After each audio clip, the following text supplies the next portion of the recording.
สวัสดีทุกท่านทุกคนที่ติดตามวิดีโอนี้เนาะคุณโยจะนำเสนอเกี่ยวกับการขึ้นรับรางวัลหลังจากที่แข่งขันกีฬาตีกองห้างเนาะตีกองห้างซึ่งเป็นกองห้างอยู่ทางเมืองเซบุรีได้จัดขึ้นพี่น้องในมือก็เป็นการก่อนที่จะมีการแข่งขันเป็นการช่วงเหงื่อทุกๆปีผลงานของบรรดาบ้านบรรดาทีมนักกีฬาเนาะที่เขาร่วมกันแข่งขันกองห้างในปีนี้ขอถือเป็นเกียรติอันเสริญทานส้มดวงดีแล้วกรรมการกิติมศักดิ์ซึ่งเป็นผู้มีประสบการณ์ทางด้านกองห้างอยู่ทางเมืองศรียาคมบุรีก็บอกเขาขึ้นมอบรางวัลข้อเห็นเสริญเนาะอันนี้เป็นโต๊ะคณะกรรมการที่เพิ่นตัดสินเมื่อกี้เนาะพี่น้องบรรยากาศคุณโยได้บันทึกท่านพี่น้องเดี๋ยวเบิ่งข้อเห็นเสริญเป็นบรรยากาศทางส้มดวงดีเนาะมอบรางวัลให้แก่ทั้งทีมงานกองห้างในเทเลบาลเนาะ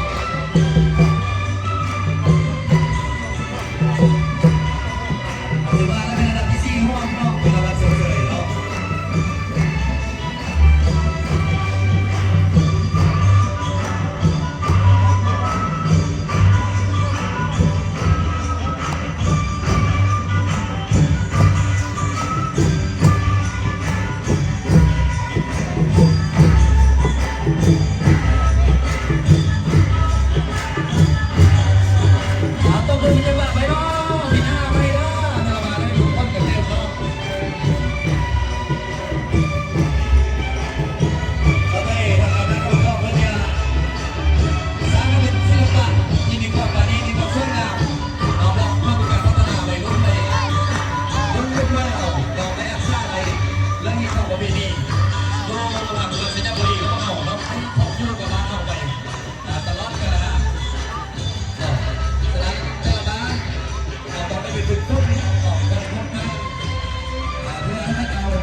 แข่งขันของทางในครั้งนี้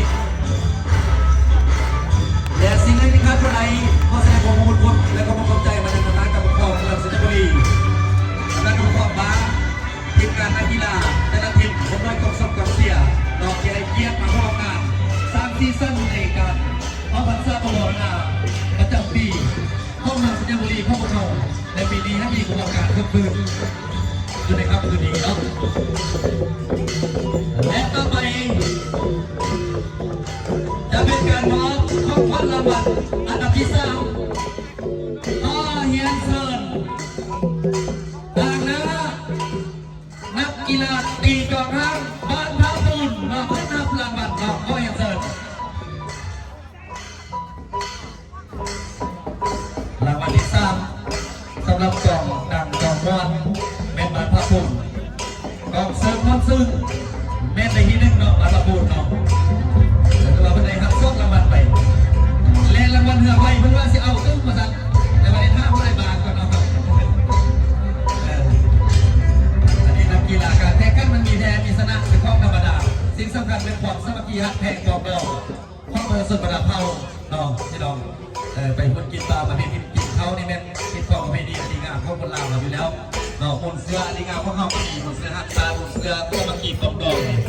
น้องแล้วก็หุ่นเสื้อดูมันในการเข้าในงานถ้าเสริมนอกแต่หน้าทีม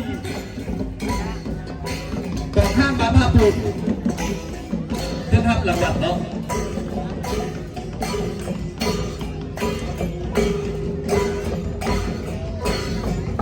แล้วเป็นเกียรติในการมอบรางวัลพ่อเฮียนเสิร์ฟทางบุญเซ็งหัวหน้าห้องการไปรษณีย์เมืองสยามบุรีขึ้นมอบของรางวัลอันดับที่3พ่อเฮียนเสิร์ฟ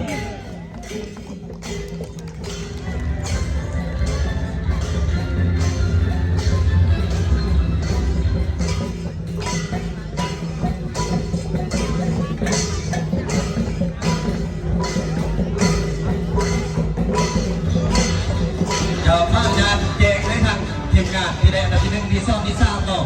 มือไล่เหือไปเนาะมือไล่เหือไปมือแข้งเหือไปงามทางนักกรรมการเมืองสิงห์บุรีก็จะเป็นเกียรติเฮียนเสิร์ฟเราทีมงานข้าทานเนาะขึ้นมาตีอยู่ทางตีกองอยู่ทางภาคใส่เนาะเราเป็นการแสดงความสามารถให้ทำการนำพัฒนาขั้นเดินของพวกเขาที่ให้เกียรติมาร่วมงานเมื่อนั้นได้ส่งเนาะได้ส่งได้พูดได้ซื้อนำเนาะอันนี้เป็นรางวัลที่3เนาะในบ้านพระปูนไปกองปีนี้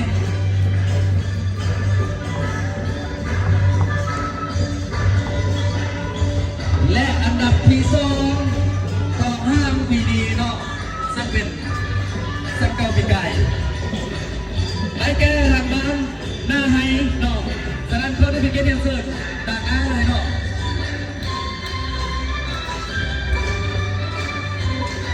ตั้งใจแล้วได้เลยเราประชุมกันไปเลยเป็นเกียรติในการมอบเพราะถือเป็นเกียรติเสิร์ฟทางสมบัติเจริญมีใส่คณะประจำภาคเมืองประธานแนวลาวสร้างสรรค์เมืองสยามบุรีหัวหน้าอนุ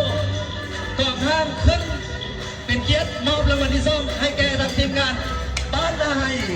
พ่อเฮียนเสิร์ฟ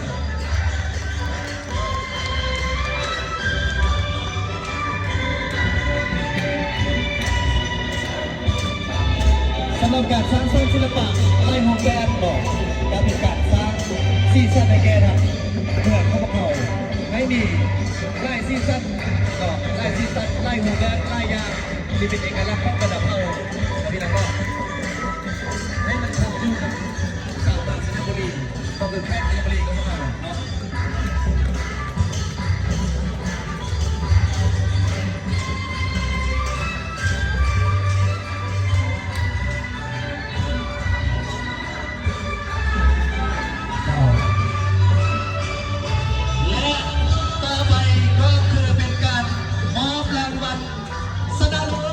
อันดับที่1ได้แก่ทีมกองห้างบ้านน้องแสงพ่อเฮียนเสิร์ฟตัวแดงขึ้นหับ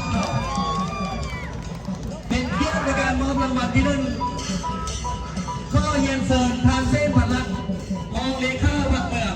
ประธานตัวกาผักลักเมืองสิงห์บุรีอนุกรรมการกองห้าง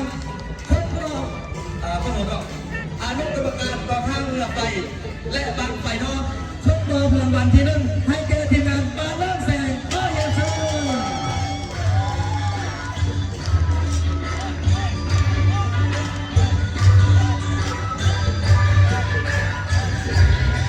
อันนี้เป็นส่วนหน้าของแซมกองห้างหรือว่ากองแหวเราอุบัติของเมื่อกี้เป็นรางวัลต้องแสงเนาะการเป็นแซมนี่ง่ายกรรมการและแซมนี่นะฉะนั้นจงพูดรอบๆการรักษาอะไร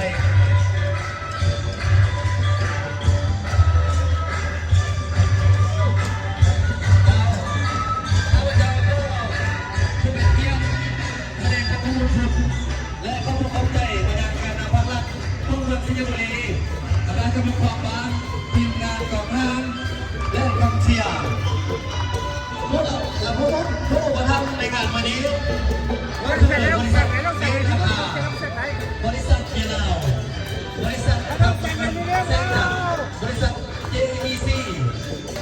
บริษัทฟู้ดเบเตอร์ร้านอาหารเต็มหม้อนั้นเรื่องร้ายในการพิมพ์ซึ่งในการสนับสนุนและก็อำนวยทางเวลาและสถานที่เนาะและการนำพักลักต้องร่วมกันสร้างสีสันการแสดงศิลปะหลายๆมุมแบบให้ทางชาวเมืองสิงห์บุรีของเราได้รับส่งรับเสียและได้รางวัลกลับบ้านไปไล่พอสมควรมาวันนี้ข้าพเจ้าที่ทำประกันใดคือเราเพื่อไทยนำบรรดาทุกการไปใส่ให้กว่าในแก่ทุกการเพราะว่าจะเป็นการนำพักลักของเมืองสิงห์บุรีของเมืองสิงห์บุรีทางด้านอาจารย์ผู้ปกครองบ้านทีมนักกีฬาผู้ส่งกองเชียร์และทุกท่านมาที่นี่ต้องมีแต่สุขภาพแข็งแรงมีความสุขโชคดีอยู่ในชีวิตส่วนตัวก็คือครอบครัวและหน้าที่การงานเจริญรุ่งเรืองบรรทุกด้านขอขอบใจ ขอบใจจบพี่น้องขอบใจทุกคนที่เขาติดตามด้วยเอารายละเอียดเนาะรายละเอียดพี่จะเอาลิงก์มาวางไว้ในการแข่งขันขอบใจทุกคนเด้อเอาไป